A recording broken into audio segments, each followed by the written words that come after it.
Welcome to the session with Big Reg, where we bring you the biggest and best celebrities, whether it's chefs, comedians, actors, actresses, rappers, singers, whatever. If you popping, we bring it to you.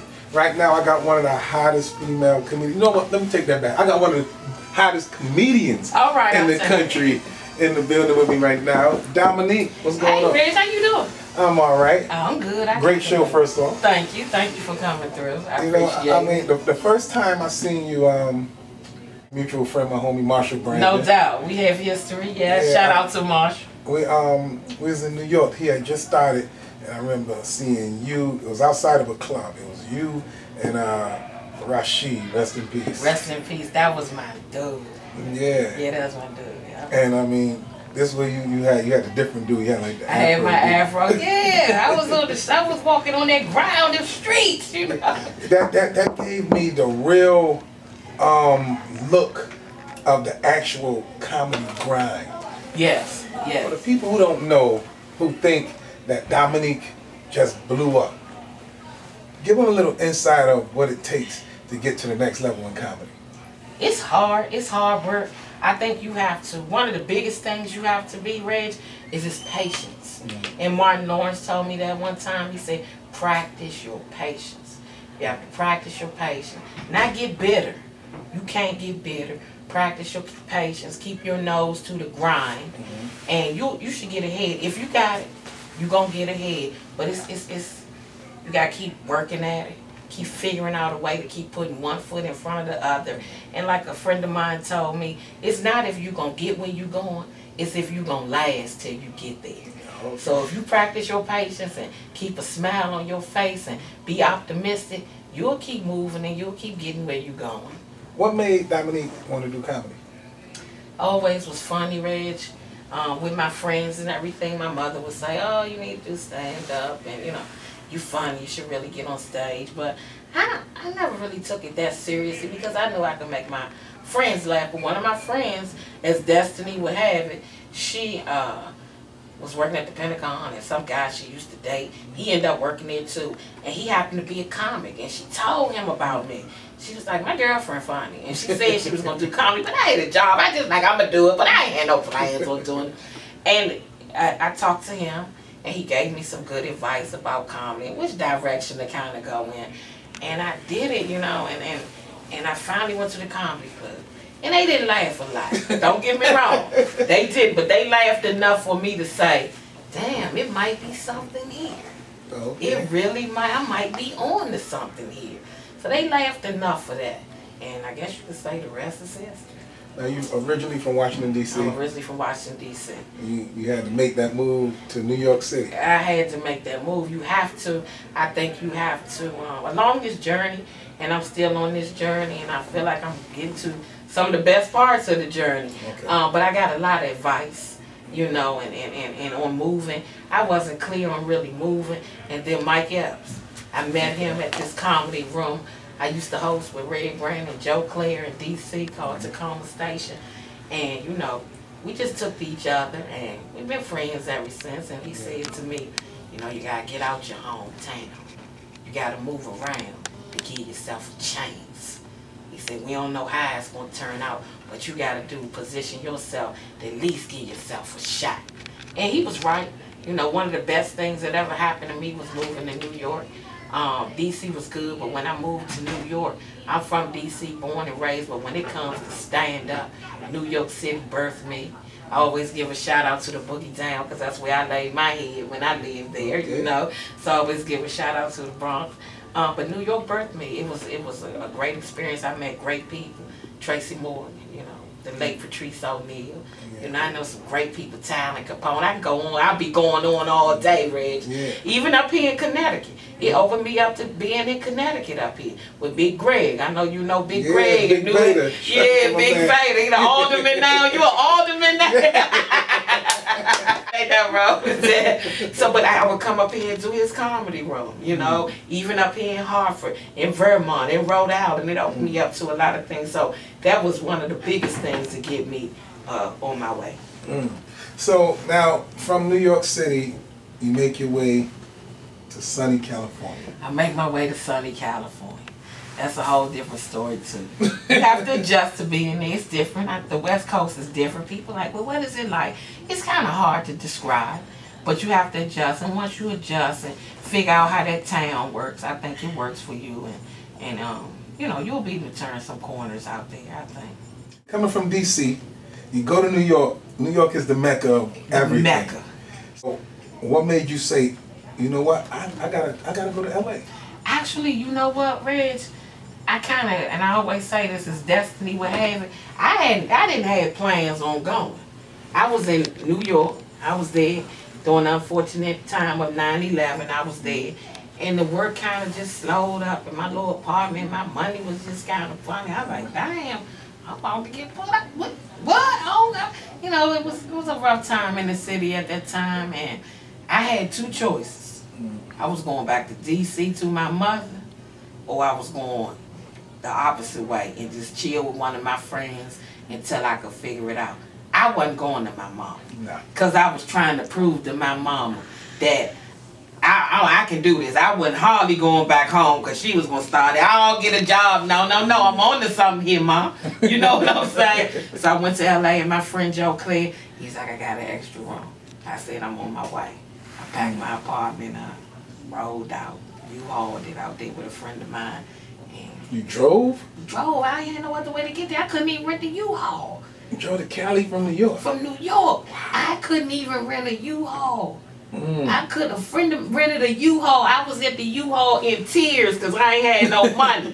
And it was Joe's brother, Mike. He lived in New York. And I said I ain't had no money. He said, okay, I'll get the U-Haul for you. Got the U-Haul.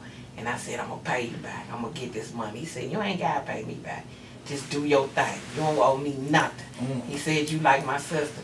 Packed up whatever I thought my little belongings was. It wasn't much. I could say it wasn't like no big ass U-Haul. It was one of them little teeny ones where I only could get like a microwave little shit. I was like walking around the house, I ain't leaving that, but I need my jacket. You know what I'm saying? A lot of the stuff I was just like, in Russian time, I was like, yo, I can't take this couch. It ain't gonna fit in the U-Haul. He was like, I'll take it. And I rolled out. We talking to Domonique, one of the funniest comedians in the game. Now, me being on the radio, I gotta ask you. Yes. I heard you on the Tom Joyner Morning Show. Yes. How did you get into radio? Over the years, Reg, I had built a rapport with Tom. Tom would ask me, you know, Tom is and he's getting an award tonight on the BET Awards, a humanitarian award. Congratulations, Tom. Congratulations to Tom. No doubt about it. It's very deserving. Yo, no question about it. So, I was, they would call me and ask me, first it kind of started like, they do these vignettes, like about healthcare and those kind of things. So his people would call me, can you do this vignette? And I was like, yeah, I'll do it. We're going to play it on the air. I was like, yeah, it's good, you know. Okay. So I do those vignettes. Then they would call me to do comedy shows. You know, Tom is a big HBCU man. Yeah. So they would call me to do comedy shows. When he did shows at the HBCUs, they was putting money into. Then I would go on the cruise. And then one day they just called. And I didn't know this, that Cheryl wasn't there anymore, right?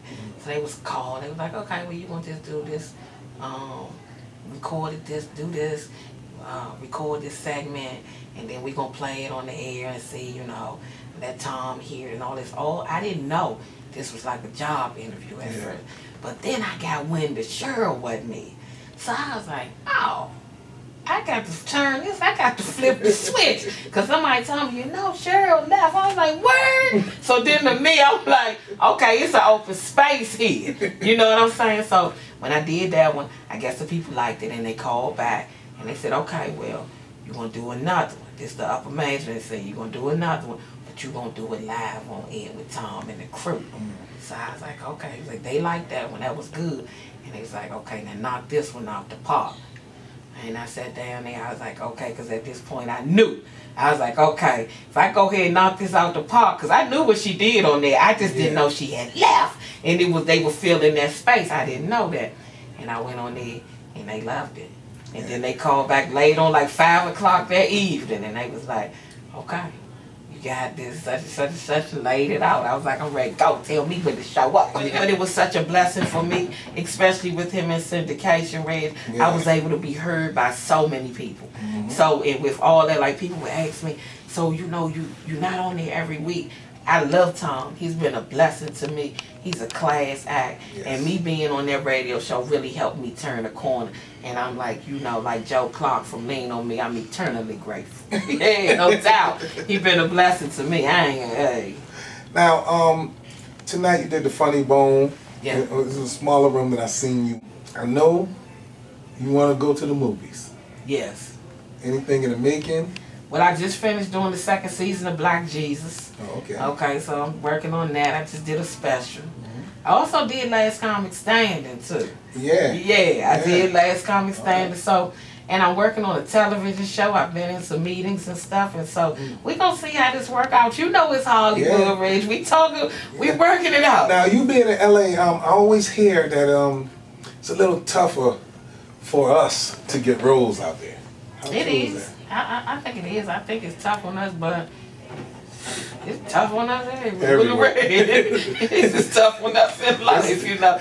It is hard, but you just gotta finagle it and figure it out, and don't try not to keep that part of the business at the forefront of your mind, so it won't cloud your thinking and frustrate you. You know what I'm saying, Reg? Those are the things I'm talking about with getting angry and getting bitter. If you concentrate, it's there.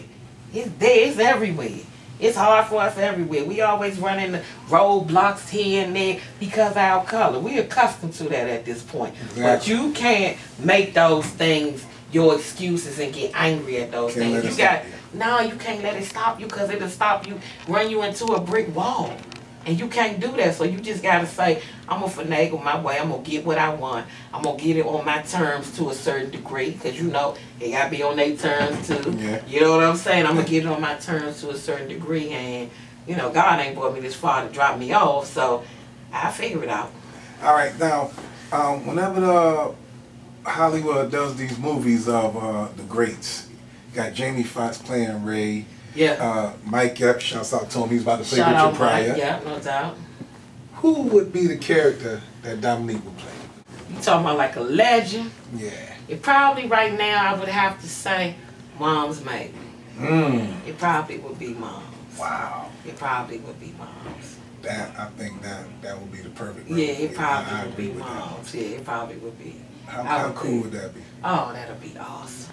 That would really, really be awesome. I went to the museum, Stax Museum, and the guy at the museum was closed.